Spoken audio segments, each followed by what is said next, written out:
So పౌర హక్కుల సంఘం రాష్ట్ర అధ్యక్షుడు గడ్డం లక్ష్మణ్ గారు ఉన్నారు. సార్ చెప్పండి, ఇప్పుడు ఆ గతంలో కూడా మీరు చాలా ధర్నాలు చేశారు ఇక్కడ కూడా. సో ఎలాంటి స్పందన ప్రభుత్వం నుంచి లేదు, అయినా కూడా కర్రెగుట్టల్ని వాళ్ళు చేసేటటువంటి కార్యక్రమాల్లో వాళ్ళు బిజీగా ఉన్నారు. సో ఎట్లా చూడొచ్చు ఈ అంశం పైన? అదే ప్రజలకు ఆపరేషన్ కగారు జనవరి 1, 2024 మొదలుపెట్టిన విషయం ప్రజలందరికీ తెలుసు. ఆ రోజు 6 నెలల పసిపాపను, ఆనాటి ఘటన 6 నెలల ఆదివాసీ పసిపాపను చంపడంతో మొదలుపెట్టిన ఈ ఆపరేషన్ కగారు అప్రతిహతంగా కొనసాగుతూ ఈపాటికే దాదాపుగా 1000 మందిని ఆ కగారు పథకంలో మట్టుపెట్టింది. 1000 మందిలో 800 మంది ఆదివాసీలు ఉన్నారు. బీజేపీ ఎవరికి అనుకూలమో ప్రజలు ఆలోచిస్తలేరా? 8 మంది ఆదివాసీలలో దాదాపుగా 500 మంది ఆదివాసీ మహిళలు ఉన్నారు. ఆదివాసీ మహిళలకు బీజేపీ వ్యతిరేకమని రుజువు కావటం లేదా? ఈ మారణ హోమం అక్కడి నుంచి మొదలుపెట్టి ప్రజలందరూ చూస్తూ ఉంటే, మేధావులందరూ నిరసిస్తూ ఉంటే ఈ ఆపరేషన్ కగారును కొనసాగిస్తుంది. అప్పటి నుంచి కూడా భారతదేశంలో ఉన్న విప్లవ పార్టీలు, వామపక్ష పార్టీలు, ప్రజా సంఘాలు, పౌర హక్కుల సంఘాలు, మానవ హక్కుల సంఘాలు అందరూ దీన్ని వ్యతిరేకిస్తూ ఆపరేషన్ కగారును ఆపండి అని ప్రజా సంఘాలు అందరూ ఘోషిస్తుంటే, మేము చర్చలకు వస్తాము, చర్చలు జరపండి అని మావోయిస్టు పార్టీ ఒకవైపు కోరుతూ ఉంటే 6 సార్లు లెటర్లను అందజేస్తే ప్రజల ఆకాంక్షలు వినకుండా, మావోయిస్టులు రాసిన లెటర్లను ఖాతరు చేయకుండా నీవు ఆపరేషన్ కగారును కొనసాగిస్తున్నావు. బీజేపీ అంతర్గతంగానే దానికి ఒక ఆధిపత్య ధోరణి ఉంటుంది.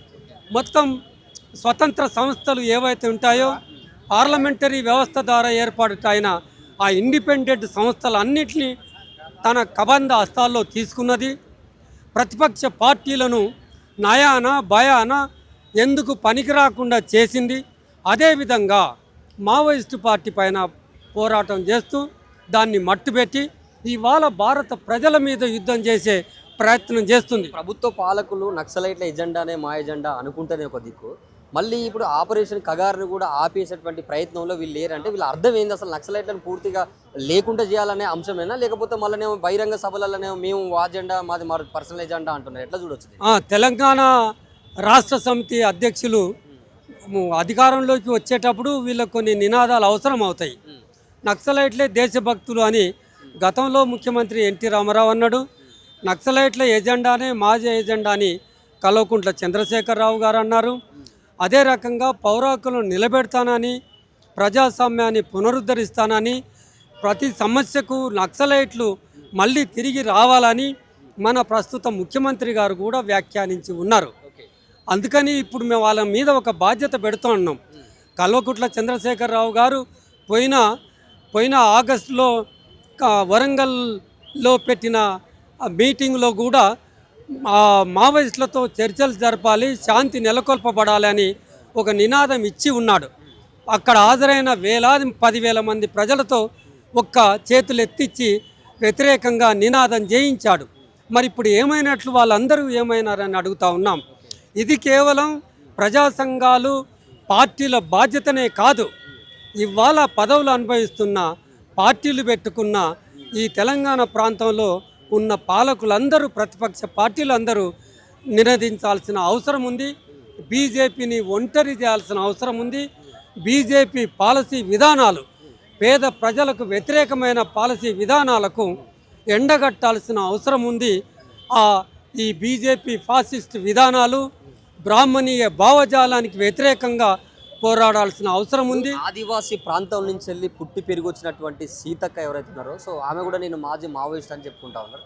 ఎందుకు ఆదివాసీ బిడ్డల మీద ఇంత పెద్ద దారుణాలు, ఇంత పెద్ద ఆపరేషన్ కగారు జరుగుతున్నా ఎందుకు మాట్లాడతలేదు అంటారు ఆమె? ఫిబ్రవరి 18, 2026 నుంచి ఇప్పటికీ 4-5 రోజులు అవుతుంది. ఆపరేషన్ కర్రెగుట్ట 2 పేరుతో కొనసాగుతూ ఉంది. గతంలో జరిగినప్పుడు 31 మందిని చంపారు.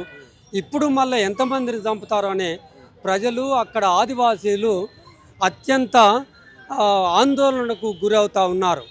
కనుక అక్కడి ప్రజలు, ఆదివాసీల జీవనోపాధికి ఆటంకం కలిగింది. వ్యవసాయ పనులు కుంటుబట్టే వ్యవస్థలో కూరుకుపోతున్నారు. ప్రజలు భయాందోళనకు గురవుతారు. ఎప్పుడైతే పారామిలిటరీ బలగాలు ఉంటాయో ఎక్కడైతే పోలీసు బలగాలు ఉంటాయో మొట్టమొదలు బలయ్యేది మహిళ. అక్కడ ఆదివాసీ మహిళలు తమ జీవనోపాధికి అడవికి పోలేకపోతున్నారు. కనుక మీరు అన్నట్టుగా ఆ ప్రాంతానికి ప్రాతినిధ్యం వహిస్తున్న మంత్రిగా ఉన్న ఆ వర్గాల నుంచి, ఆదివాసీ వర్గాల నుంచి వచ్చిన ఆమెనే వాళ్ళకు దిక్కు ముక్కు. కనుక అక్కడి ప్రజలు ఆమెను వేడుకుంటున్నారు. ఎందుకు మాట్లాడతలేదు మరి? ఆమె మాట్లాడాలని, ఆమె గొంతు విప్పాలని, ఆమె విప్లవకారులు మరణించినప్పుడు అంత్యక్రియలకు వెళ్ళి సంతాపం ప్రకటించిన చరిత్ర గల వ్యక్తి ఇవాళ మాట్లాడాలని, మాట్లాడి వాళ్ళకు ఒక ధైర్యం ఇవ్వాలని, వాళ్ళకు మాట్లాడి ఇక్కడ ధైర్యం ఇవ్వటమే కాదు ప్రభుత్వం పైన ఒత్తిడి పెంచాలని ఇప్పుడు పౌర హక్కుల సంఘం ఆ ప్రజల తరపున డిమాండ్ చేస్తుంది. విచిత్రంగా ములుగులో కొత్తగా చెక్ పోస్టులు అడుగడుగునా చెక్ పోస్టులు ఏర్పాటు చేశారు. ఆ చెక్ పోస్టులను ఎత్తివేయాలి.